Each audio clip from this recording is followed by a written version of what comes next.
Assalamualaikum warahmatullahi wabarakatuh.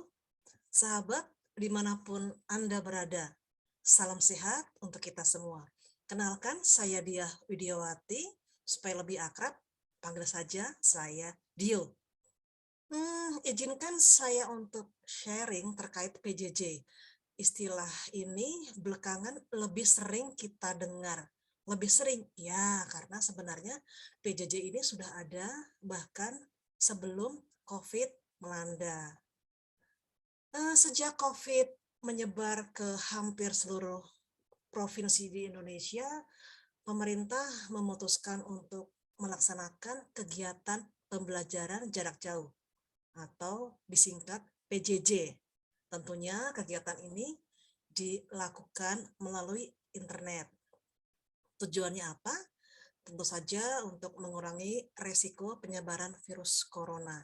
Dan kegiatan PJJ ini sudah diberlakukan sejak bulan April tahun 2020 sampai saat ini. Hmm. Ada beberapa istilah yang sering kita dengar ya. Ada PJJ, kemudian ada sekolah online, daring, ada pembelajaran atau belajar dari rumah, ada juga e-learning. Nah, sudah tahu pengertian dari masing-masing istilah tersebut? Oke, saya akan coba menjelaskan ini teman-teman satu persatu terminologi apakah PJJ, e-learning, online learning, atau belajar dari rumah. Yang pertama, PJJ merupakan singkatan dari pendidikan jarak jauh. Nah, pendidikan ini bisa dilakukan baik oleh institusi formal maupun informal. Nah, peserta didik, instruktur, atau guru gitu ya, berada di lokasi yang terpisah nih. Nah, tentu karena keberpisahan geografis dan waktu, PJJ memerlukan sebuah sistem komunikasi interaktif. Untuk apa ya? Untuk menghubungkan keduanya agar dapat berbagi sumber daya, dan tentu ada sumber daya yang diperlukan untuk melakukan PJJ ini. Oke, PJJ sudah, kemudian sekolah online. Nah, sekolah online sama ya, jadi tetap ada proses kegiatan belajar mengajar. Sama dengan sekolah biasa, tapi sekolah online ini dilakukan melalui online, ya, virtual. Yang ketiga, belajar dari rumah.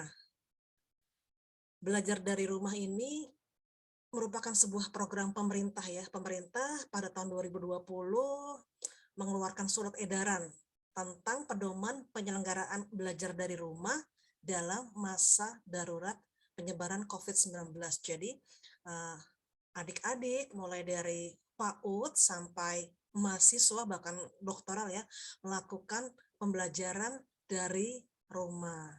E-learning. Apa itu e-learning? E-learning merupakan kependekan dari electronic learning. Sama seperti email, yaitu electronic mail. Maksud dari elektronik di sini adalah ada unsur digitalisasi. Jadi e-learning ini kegiatan pembelajaran menggunakan elektronik dan juga teknologi informasi. Bisa menggunakan TV atau radio juga ya, karena baik TV atau radio itu kan semuanya sudah digital. Nah, kenapa dipakai TV atau radio? Kan tidak semua daerah di Indonesia dulu terutama ya, atau sekarang pun mungkin masih ada daerah di Indonesia yang tidak terjangkau oleh internet. Atau kalaupun ada internet, dalam tanda petik undlap-undlup, timbul tenggelam ya. Akhirnya dipakailah program-program seperti yang sudah dilakukan dulu, mungkin sekarang juga ada, program belajar oleh TVRI atau RRI. Jadi kita belajar melalui TVRI. Kenapa TVRI dan RRI ya? Jelas karena hanya kedua lembaga ini penyiaran milik negara yang punya sumber daya sampai ke kabupaten bahkan ke daerah 3T, daerah terpencil. Oke. Online learning. Online learning sudah pasti ya, dia menggunakan aplikasi, website atau aplikasi di HP. Selama bisa diakses di HP, ini yang dikategorikan sebagai online learning. Nah, kita lanjut ke slide berikutnya. Ada ciri mahasiswa atau ciri peserta didik PJJ yang tidak dimiliki oleh peserta didik dulu ketika belum pembelajaran melalui PJJ. Ada beberapa ciri khas nih. Jadi beruntung sekali nih teman-teman yang pernah gitu ya mengalami masa pandemi COVID. Jadi jangan dikatakan bahwa kalian adalah generasi mager gitu ya, atau generasi auto lulus. Kenapa? Karena ya dengan segala keterbatasan ini jadi dalam tanda petik manja-manja jelita gitu ya. Ada beberapa ciri mahasiswa atau peserta didik PJJ.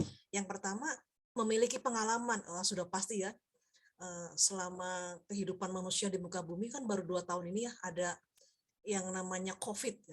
Jadi kita punya pengalaman yang mungkin nanti bisa diceritakan kepada anak cucu, kepada generasi di masa yang akan datang.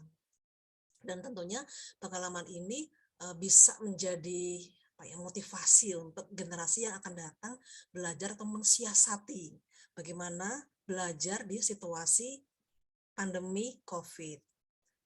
Ciri mahasiswa atau peserta didik yang kedua apa? Aktif. Mereka akan lebih aktif.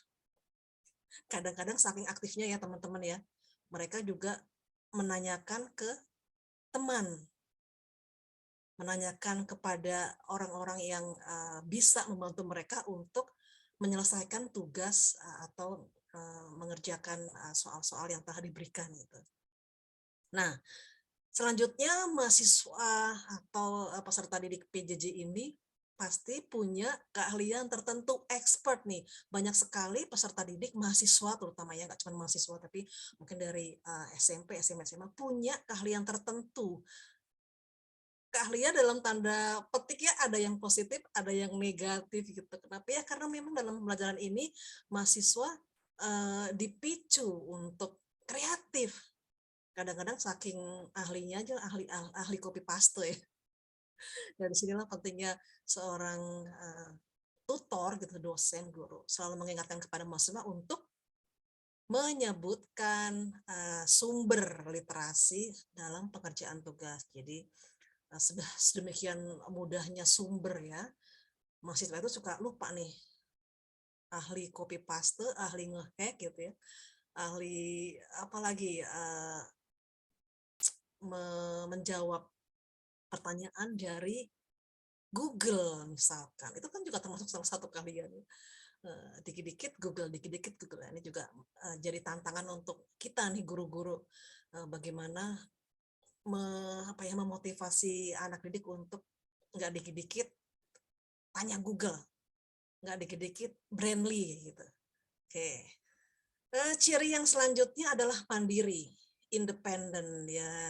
Mahasiswa atau peserta didik yang lahir dari generasi corona gitu ya, pastinya akan lebih mandiri, terutama karena memang kampus telah mempersiapkan sistem ya yang dalam tanda petik itu memaksa dalam arti yang positif ya mahasiswa untuk mandiri. Kenapa? Karena saat ini mahasiswa tidak lagi ditungguin oleh guru atau dosennya ketika pembelajaran, melainkan ketika pembelajaran tatap muka gitu, ada face to face komunikasi. Kita bisa melihat mana mahasiswa yang sedang tidur, mana mahasiswa yang sedang touch up gitu ya, mana mahasiswa yang asik bermain handphone. Nah, kita bisa mengingatkan mahasiswa tersebut. Tapi ketika pembelajaran dilakukan melalui jarak jauh ini, siapa yang tahu juga ya mahasiswa di rumah gitu sedang melakukan aktivitas apa, karena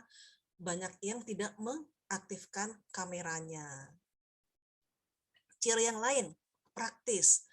Mahasiswa itu melakukan segala sesuatunya tuh maunya yang praktis-praktis, nggak ribet. Kenapa? Karena ya tidak semua peserta didik itu kan bisa mengakses gadgetnya ya. Ada yang pakai handphone, dan kalau kita bicara soal peralatan atau apa namanya sumber pembelajaran yang dimiliki oleh mahasiswa kan berbeda-beda antara satu dengan lainnya. Ada yang beruntung dengan fasilitas wifi di rumahnya, kemudian PC atau laptop, tapi banyak juga yang hanya bisa mengakses pembelajaran ini materi melalui handphone. Jadi mereka pasti akan cari yang praktis gitu. Bisa karena biasa. Kemudian life center. Sini juga mahasiswa atau peserta didik berorientasi kepada diri mereka sendiri untuk mengerjakan tugasnya. Jadi lebih menyesuaikan dengan sumber daya yang mereka miliki dan kemampuan yang mereka miliki. Gitu. Selanjutnya berorientasi kepada pekerjaan. Dengan banyaknya tugas-tugas yang diberikan secara online oleh tutor, guru, ataupun dosen mereka masing-masing. Gitu.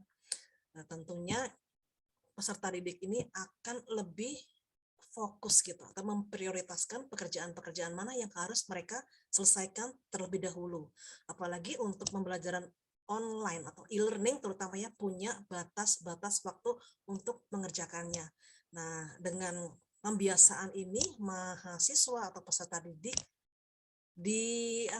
dipantik untuk lebih bisa membuat skala prioritas. Mana pekerjaan yang penting, paling penting atau enggak penting gitu. Jadi mereka akan memilih sendiri untuk mengerjakan. Kalau di zaman saya kuliah dulu terkenal dengan istilah SKS ya, sistem kebut semalam. Nah, kalau pembelajaran jarak jauh ini sistem kebut selamanya. Kenapa? Karena ada target-target yang ditentukan oleh kampus, oleh guru untuk mahasiswa menyelesaikan tugas atau materinya.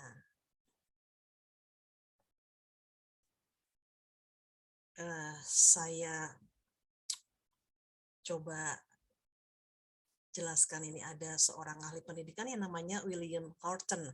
Dia bilang bahwa e-learning adalah pemakaian informasi antara komputer dan untuk meng-create pengalaman pembelajaran yang lebih